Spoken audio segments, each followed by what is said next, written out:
We are Group 3 and we did Task 2 for the Chemistry Alternative Assessment. The objective of our investigation is to find out which cleaning agent was safer for a newborn in the household, MagiClean or Clorox cleaning agent.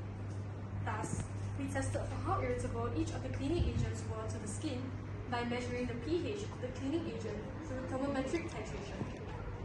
Our research question was to investigate which brand of cleaning agent was more basic and therefore more irritable to the skin.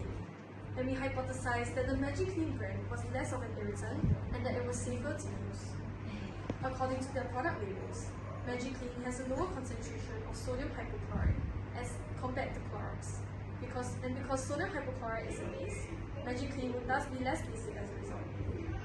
The use of lemon juice in our experiment is also due to its acidic nature, which will react with detergents, which are basic in nature due to the presence of the sodium hypochlorite. The independent variable was the brand of cleaning agent used. The dependent variable was the temperature of the reaction mixture during the experiment, and constant variables included the volume of cleaning agent, volume of lemon juice, the source of lemon juice, and the time intervals at which the temperature was recorded. An assumption we made was that the more basic the detergent, the more of an irritant it was to the skin. One safety precaution our group took was to wear gloves and wash our hands immediately after squeezing the lemon juice and pouring the cleaning agents, as the extreme pH could be an irritant to the skin. Our procedure started off with setting up the thermistor and microbit, which would be used to record the temperature of the mixture in the styrofoam cup throughout the experiment. We then poured 30 milliliters of Clorox into a styrofoam cup and recorded the initial temperature of the Clorox. After stirring the solution inside the cup for about 2.5 minutes, 20 milliliters of lemon juice was added and the temperature of the mixture was recorded for every 30-second interval until the 8-minute mark. This marked the end of our first experiment using Clorox, before we moved on to using MagiClean while repeating all of the above steps and using the same volume of MagiClean and lemon juice. After recording all our temperatures, we plotted a graph of temperature against time on Google Sheets, which can be seen in the poster over here.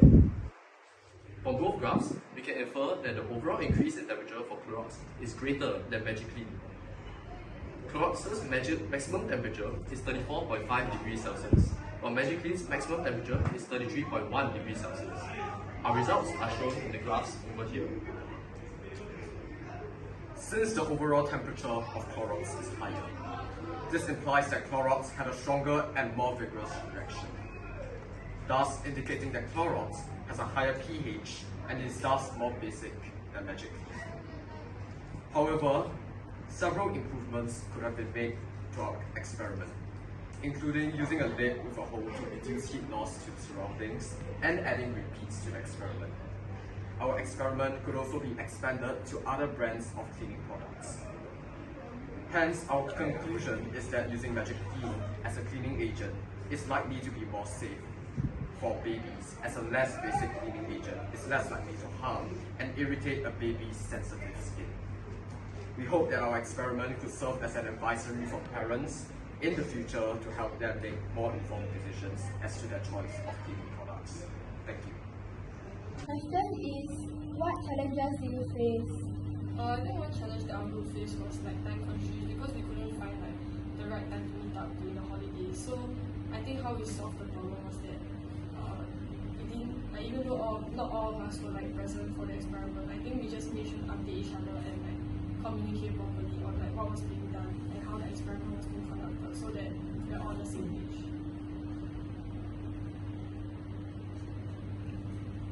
So now we'll be sharing our feedback. So we think that it's excellently planned, it was sophisticated and original experiment, and also it was organized in an effective and detailed manner. There's also a lot of in-depth analysis and logical conclusions made. As for constructing and justifying chemical explanations, we felt that it was quite clear and quite logically and well-reasoned and chemically sound. However, we felt that there was one part that we were unsure about. So you guys use maximum temperature as a way to measure acidity. However, it is only temperature change that measures acidity. So that's the only point. Because initial temperature may not be the same for both cleaning agents.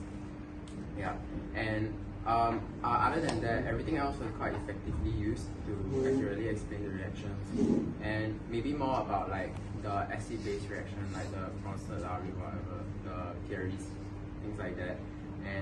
But other than that, it was quite well informed and comprehensive. Yeah. Okay, I think for content and clarity of poster, I think that overall the poster was quite clear and accurate, and they also explain their chemical concepts. But I think that their layout can be slightly more organized, but overall it's quite comprehensive and it's quite clear lah. Then in terms of content, right, I think they could link a bit more to the real world context. Like they mentioned about babies having irritable skin, so maybe like they can try to explain more on like how that works. And lastly, for like the presentation in general, we felt that it was a very engaging and highly articulate presentation and had like good clarity, and it was the use of scientific terms were very accurate with elaboration when we sounded a bit unfamiliar. Yeah.